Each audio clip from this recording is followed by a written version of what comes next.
நல்லா கார்ட்ஸ் விளையாட தெரிஞ்ச நமக்கு, இந்த 4 கிங்ஸ் யாருன்னு தெரியாம போயிடுச்சு பாத்தீங்களா? இத பத்தி தெரிஞ்சுக்க I have the most important story.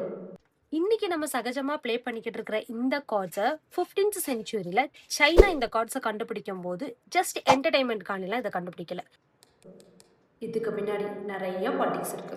கொஞ்சம் வருஷத்துக்கு அப்புறமா இந்த கார்ட்ஸ ரீ எடிஷன் பண்ணணும்னு சொல்லும்போது, பிரான்ஸ் கண்ட்ரி நாங்க பண்ணி தரோம்னு சொல்லி வாலண்டியர் பண்ணிக்கிட்டாங்க.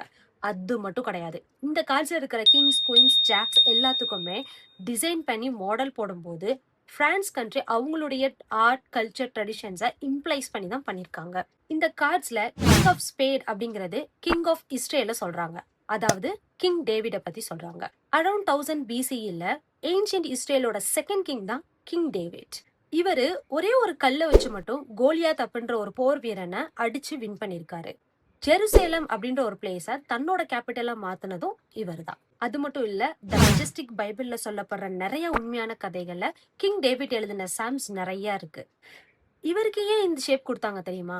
இவர் எப்பயுமே கையில ஒரு மியூசிக்கல் இன்ஸ்ட்ருமெண்ட்டை வச்சிருப்பாரு. அந்த மியூசிக்கல் இன்ஸ்ட்ருமெண்ட்டும் இந்த ஷேப்பும் ஒரே மணி இருக்கிறனால தான் இவருக்கு இந்த ஷேப்பை கொடுத்துருக்காங்க. இந்த கார்ட்ஸ்ல கிங் ஆஃப் ஹார்ட்ஸ் வந்து கிங் ஆஃப் யூரோப் கண்ட்ரியை குறிக்குது. அதாவது கிங் சார்லி மேக்னேவை சொல்றாங்க. 742ல இருந்து 814 சிஇ வரை வெஸ்டர்ன் யூரோப் கண்ட்ரியை ரூல் பண்ண one of the great king தான் சார்லி மேக்னே. அதனாலேயே இவரை சார்லஸ் த கிரேட் அப்படின்னு தான் சொல்லுவாங்க. France, German, Belgium, northern Italia ஒன்னு சேர்த்ததும் இவர் தான். 800 சிஇல Pope Leo III emperor of the Rome அப்படின்னு சொல்லிட்டு இவருக்கு முடிசூட்டி விட்டுருக்காரு. அந்த காலத்திலேயே எஜுகேஷன், லிட்ரஸி, லைப்ரரிக்கு கான்சென்ட்ரேட் பண்ணி பீப்புள்ஸை என்கரேஜ் பண்ண ஒரே கிங்கும் இவர் தான். இவருக்கு ஏன் இந்த ஷேப் கொடுத்துருக்காங்க தெரியுமா? டிஃப்ரெண்ட் கண்ட்ரிஸ் பீப்புளை ஒன்னா சேர்த்தனால தான் இவருக்கு இந்த ஷேப்பை கொடுத்துருக்காங்க. இந்த காலத்துல கிங் ஆஃப் கிளப் யாரை குறிக்கிறது தெரியுமா?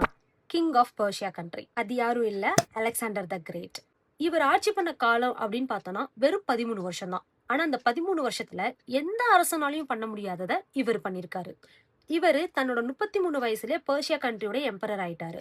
நார்த், ஈஸ்ட், வெஸ்ட், சவுத்னு சொல்லிட்டு எல்லா சைட்லயுமே லார்ஜஸ்ட் எம்பரரை கிரியேட் பண்ண ஒரே கிங்கும் இவர் தான். இவரு கிட்டத்தட்ட 20 சிட்டியை கண்டுபிடிச்சு ஒவ்வொரு சிட்டிக்கும் பேரு வச்சு அந்த பேருக்கு முன்னாடி அலெக்சாண்ட்ரியான்னு இவர் பேரை ஆட் பண்ணிருக்காரு.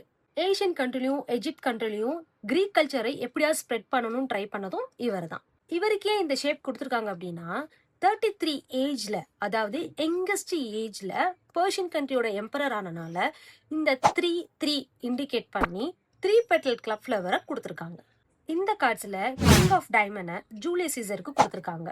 அரௌண்ட் 100 பிசிஇல ஜூலியஸ் சீசர் கிங்காலாம் இல்ல, ஜெனரல் அண்ட் ஸ்டேட்மேனா தான் இருந்திருக்காரு. இன்னைக்கு நம்ம